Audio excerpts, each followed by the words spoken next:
जय हिंद दोस्तों, स्वागत है आपका आज की क्लास में। कैसे आप सब? आशा करते हैं सभी ठीक होंगे, बेहतरीन होंगे और अपनी तैयारी को बहुत शानदार तरीके से कर रहे होंगे। तो आज की इस रैपिड फायर क्लास में दोस्तों हम आपके लिए कराने वाले हैं पॉलिटी के 30 महत्वपूर्ण क्वेश्चन आंसरों का प्रैक्टिस सेट 2, जो आपके यूपी कांस्टेबल एग्जाम के लिए दोस्तों बहुत ही महत्वपूर्ण है, क्योंकि दोस्तों यूपी कांस्टेबल में पॉलिटी से 5 से 6 क्वेश्चन जरूर पूछे जाते हैं। तो चलिए दोस्तों देखते हैं कि आप इस 30 क्वेश्चनों के मॉक टेस्ट में आप कितना स्कोर कर पाते हैं। अगर आप यूपी कांस्टेबल की सीरियसली तैयारी कर रहे हैं तो आपका स्कोर इस मॉक टेस्ट में 20 प्लस जरूर होना चाहिए फ्रेंड्स। तो चलिए फ्रेंड्स देखते हैं कौन कौन स्टूडेंट इस टारगेट को पूरा कर पाता है। तो चलिए फ्रेंड्स क्लास को स्टार्ट करते हैं। तो आज का पहला क्वेश्चन है, भारत सरकार का प्रमुख विधि अधिकारी कौन होता है? तो प्रत्येक क्वेश्चन के लिए मिलेंगे आपके लिए 5 सेकंड। अगर आपके लिए और समय चाहिए तो वीडियो को पॉज करके अपना आंसर जरूर टिक करें। तो बताइए दोस्तों। तो याद रखेंगे दोस्तों, ये होता है आपका भारत के महान्यायवादी। चलिए अगले क्वेश्चन का आंसर करिए। अगला क्वेश्चन है फ्रेंड्स, संसद का उच्च सदन किसे कहा जाता है? तो चलिए फ्रेंड्स बताइए। तो संसद के उच्च सदन को अपर हाउस भी कहा जाता है। तो चलिए सही आंसर बताइए। तो याद रखेंगे दोस्तों, ये कहा जाता है राज्यसभा के लिए। चलिए अगले क्वेश्चन का आंसर करें। प्रधानमंत्री पद पर सर्वाधिक समय तक कौन आसीन रहे थे? तो बताइए फ्रेंड्स, किस प्रधानमंत्री का कार्यकाल सबसे अधिक रहा था? तो राइट आंसर हो जाएगा दोस्तों जवाहरलाल नेहरू का। अगले क्वेश्चन का आंसर करिए। सरकारी आयोग रिपोर्ट किससे संबंधित है? तो मोस्ट आईएमपी क्वेश्चन है फ्रेंड्स। ऑप्शन है आपके योजना आयोग से, केंद्र राज्य संबंध से, न्यायिक सुधारों से, या इनमें से कोई नहीं। तो इसका संबंध है दोस्तों वो है आपका केंद्र राज्य संबंधों से। चलिए अगले क्वेश्चन का आंसर करिए। भारतीय संविधान में प्रथम संशोधन कब हुआ था? चलिए बताइए। और दोस्तों संविधान में संशोधन किस आर्टिकल के अंतर्गत होता है? तो उसे भी याद रखिएगा, अनुच्छेद 368 के अंतर्गत होता है। इसका सही आंसर हो जाएगा दोस्तों 1951 में। चलिए अगले क्वेश्चन का आंसर करें। संविधान के किस भाग को भारत का मैग्ना कार्टा कहा जाता है? तो मोस्ट आईएमपी क्वेश्चन है फ्रेंड्स। चलिए बताइए, संविधान के किस भाग को भारत का मैग्ना कार्टा कहा जाता है? तो याद रखेंगे दोस्तों, बहुत ही इंपॉर्टेंट क्वेश्चन है, ये कहा जाता है भाग 3 के लिए।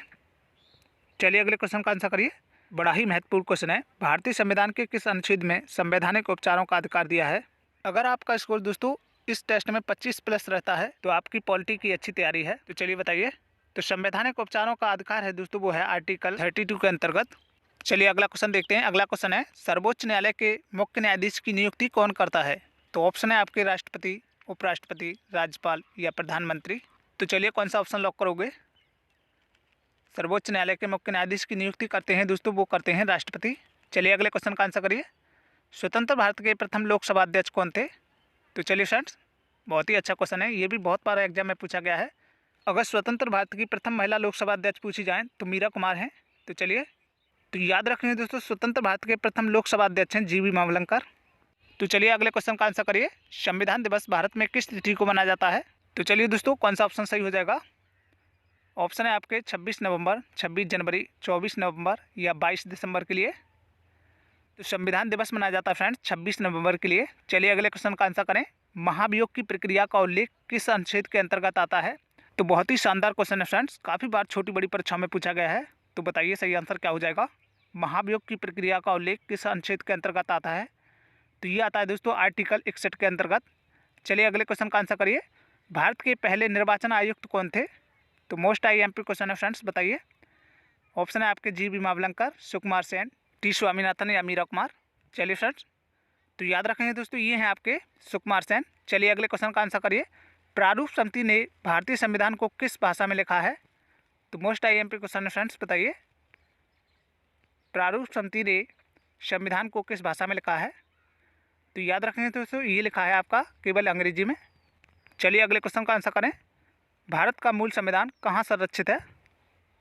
ऑप्शन है आपके राष्ट्रपति भवन, प्रधानमंत्री निवास, संसद भवन या सर्वोच्च न्यायालय में। तो जो भी फ्रेंड्स इस क्वेश्चन का राइट आंसर सी मार रहे हैं संसद भवन, उनका बिल्कुल करेक्ट है। चलिए अगले क्वेश्चन का आंसर करिए। संविधान में एकल नागरिकता की अवधारणा किस देश से ली गई है? चलिए फ्रेंड्स बताइए। तो फ्रेंड्स वीडियो को लाइक भी कर दें, अगर चैनल पर नए हैं तो चैनल को सब्सक्राइब जरूर कर लें।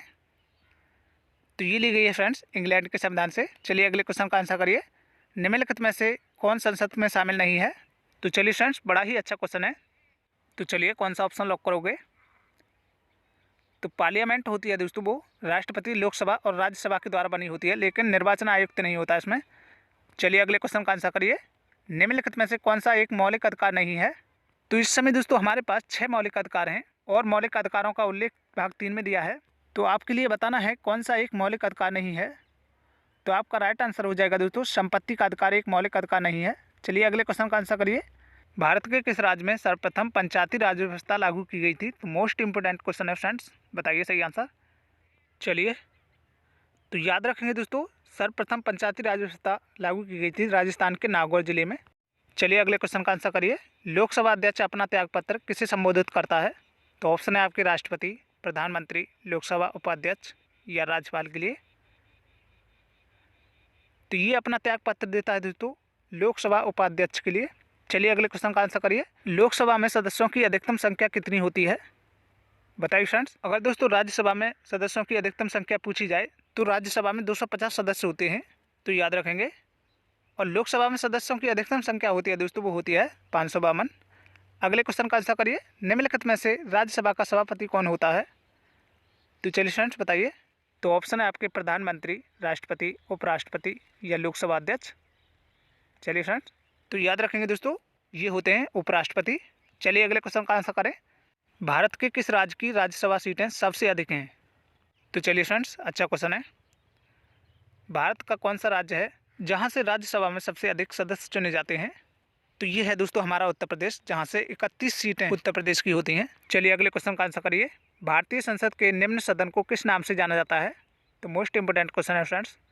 भारत के निम्न सदन को किस नाम से जाना जाता है? तो ऑप्शन है आपके लोकसभा, राज्यसभा, विधानसभा या विधान परिषद। तो याद रखेंगे दोस्तों ये कहा जाता है लोकसभा के लिए। चलिए अगला क्वेश्चन देखिए। निम्नलिखित में से किसके द्वारा प्रधानमंत्री की नियुक्ति की जाती है? तो चलिए फ्रेंड्स ऑप्शन है आपके भारत के मुख्य न्यायाधीश, राष्ट्रपति, प्रधानमंत्री या राज्यपाल के द्वारा। चलिए तो याद रखेंगे दोस्तों मुख्यमंत्री की नियुक्ति करते हैं राज्यपाल। अगला क्वेश्चन है फ्रेंड्स, राज्यपाल को पद की शपथ किसके द्वारा दिलाई जाती है? और दोस्तों वर्तमान में उत्तर प्रदेश राज्य के राज्यपाल कौन है? तो वो हैं दोस्तों आनंदीबेन पटेल। तो बताइए दोस्तों राज्यपाल के लिए शपथ कौन दिलाता है? तो ये दिलाते हैं दोस्तों भारत के राष्ट्रपति। चलिए अगले क्वेश्चन का आंसर करें। संविधान के अनुसार भारत का प्रथम नागरिक कौन होता है?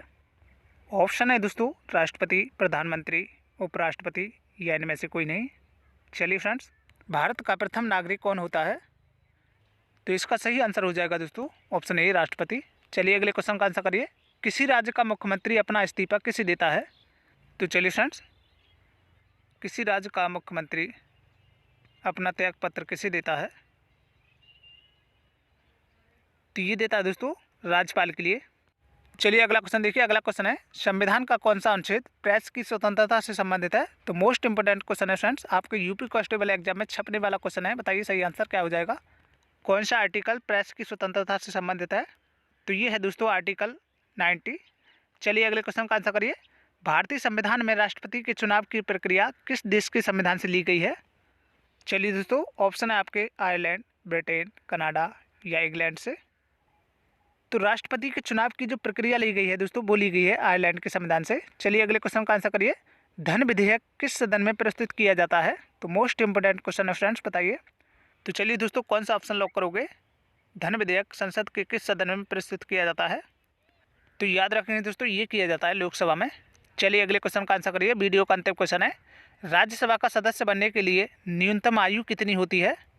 अगर पूछ लिया जाए दोस्तों लोकसभा का सदस्य बनने के लिए न्यूनतम आयु कितनी होती है, तो इसकी होती है दोस्तों 25 वर्ष। लेकिन राज्यसभा का सदस्य बनने के लिए न्यूनतम आयु होती है दोस्तों 30 वर्ष। तो दोस्तों कमेंट में जरूर बताएं कि आपने 30 क्वेश्चनों में से कितने क्वेश्चनों का बिल्कुल सही आंसर किया है।